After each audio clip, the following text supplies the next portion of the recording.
This week on Live in the Park, voters elect a new St. Louis Park mayor. An EPA open house coming up to provide information regarding the former Reilly Tar Chemical site. What was round in town is now down, plus more news you can use. Welcome to this week's edition of Life in the Park. I'm Mary Schreier.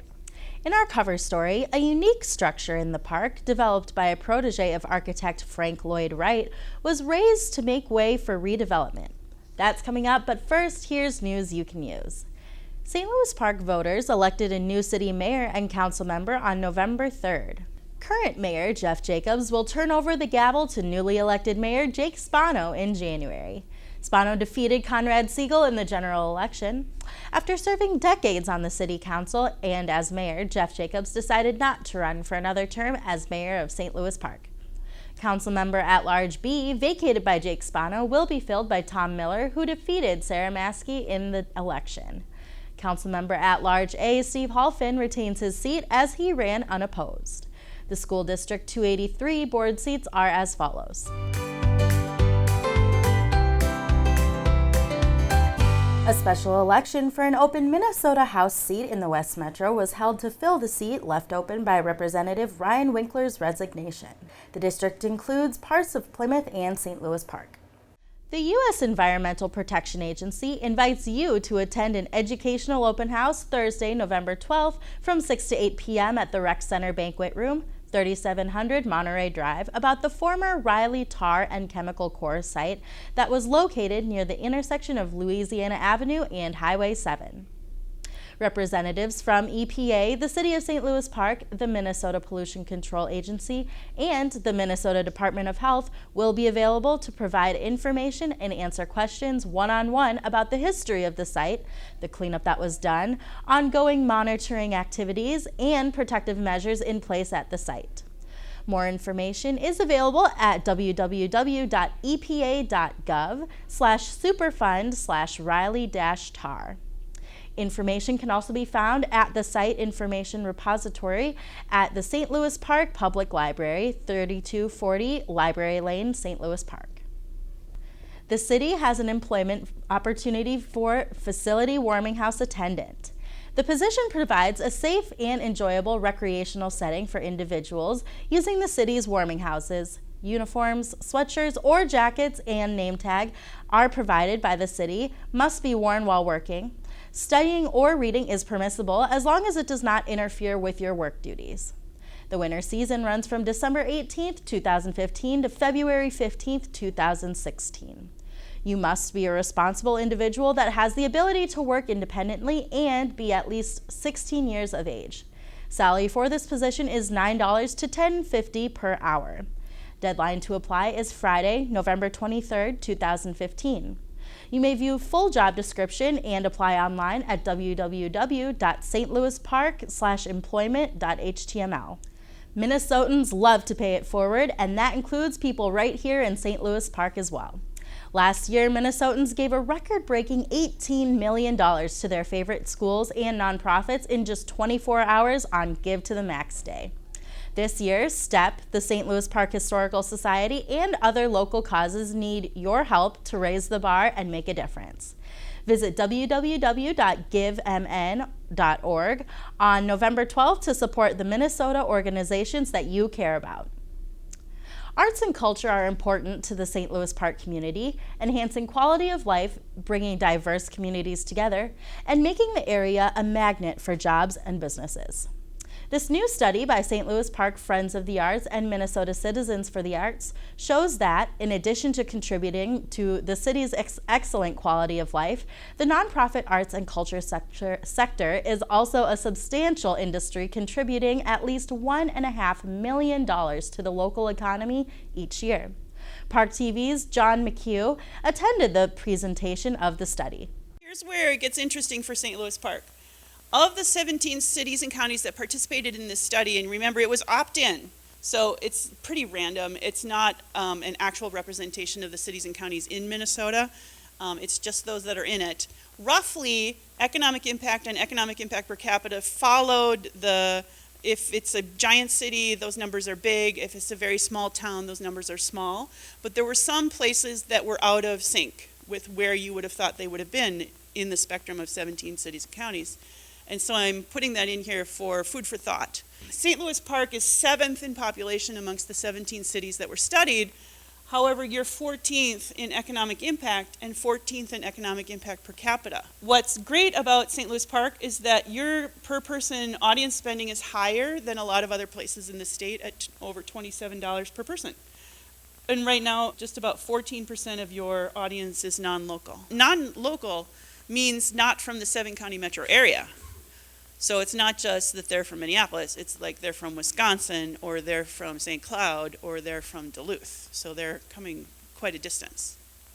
And just like the statewide number, the largest portion of the attendee spending is for meals before and after, with the second largest here being for souvenirs, which is unusual compared to other places, and I'm not sure what was surveyed, which events were surveyed in the Twin Cities that would have given us that number. But mostly it's meals before and after. We have just skipped a stone across the surface of the data available to you at creativemn.org. Lots of food for thought. Park TV has a few openings for volunteer announcers for a number of high school sports teams this winter. There is no minimum commitment required and scheduling can be flexible. Previous experience is not required. If you'd like to give sports play-by-play announcing a try, please contact Paul Broden, Park TV 16 program producer at 952-924-2635 or email pbroden@stlouispark.org. Pumpkin recycling is free and good for the environment. Residents can place pumpkins next to yard waste bags and branch bundles on their regular collection day by 7 a.m. If your pumpkins are bagged, please remember to use compostable bags and limit the weight to less than 40 pounds per bag. Organics recycling customers can also place pumpkins inside their brown-lidded organics cart along with their yard waste. Please keep in mind that all candles, candle wax, paint, and decorations must be removed before any pumpkin is set out for collection. A reminder that St. Louis Park City offices will be closed for Veterans Day on Wednesday, November 11th. In this week's cover story, it was around town since the 60s. It was round, but now it's just a hole in the ground. The round building at 3000 France at Highway 7 in the park, recently known as the ASAP building, was built between 1959 to 1961, housing a variety of printing companies and other businesses over its history. It was demolished this past week to make room for redevelopment. Life in the Park's Scott Smith has more in our cover story. The round building at 3000 France Avenue at Highway 7 was built by Motor Travel Services between 1959 and 61. The original intent was to build a 2-story office building and an attached 45-unit motel. The design was by James R. Dresser, a protege of Frank Lloyd Wright. Upon opening, the building boasted 25,000 square foot Hoffman Kellen printing, run by Elliot Hoffman, an original tenant of the building. Hoffman Kellen employees referred to their new headquarters as the Round Building, although it did have a straight section that made it appear to be an unspooling roll of paper from the air. The building had 2 floors with the printing facilities on the first floor. The second floor featured an atrium with skylights. The secretaries sat in the middle and the salesmen in offices around the perimeter. This very active area was referred to as the bullpen. In 1962, Bernie Horowitz, owner of Bernie's Deli and Bakery, was listed as the owner. Bernie's Deli was just a few blocks from the round building on Minnetonka Boulevard back in the 60s. After 10 years, the building became impractical, especially for the printing end of the company. A 1-story building was needed, and the company had to either expand or move. It eventually moved to Golden Valley in 1973. On July 1, 1974, the building was occupied by Moritz Laboratories. Galaxy Film Service was also housed in the round building from 73 to 74. In 1980, it was purchased by Country Club Market, which built an underground vault under the parking lot to house its huge mainframe computer. Country Club occupied in January 1981, but eventually went bankrupt. In 1989, the building was sold to As Soon As Possible Printing and Design Company, or ASAP. That business remained until the fall of 2015, when the building was sold to Bader Development and demolished.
In 2015, Bader Development, based in St. Louis Park, purchased the entire block that includes the ASAP building, demolishing the existing buildings and building the showroom.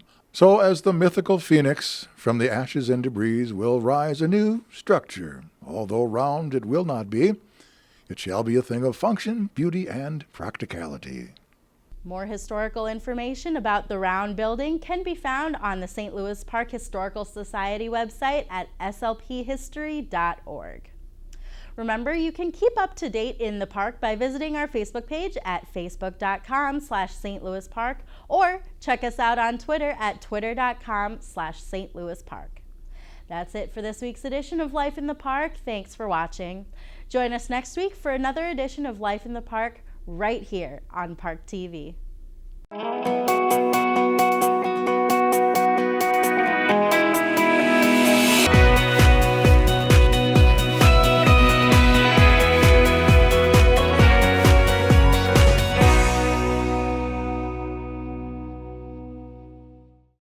Hello, I'm Jim Lombardi, Recreation Supervisor with your Rec Update.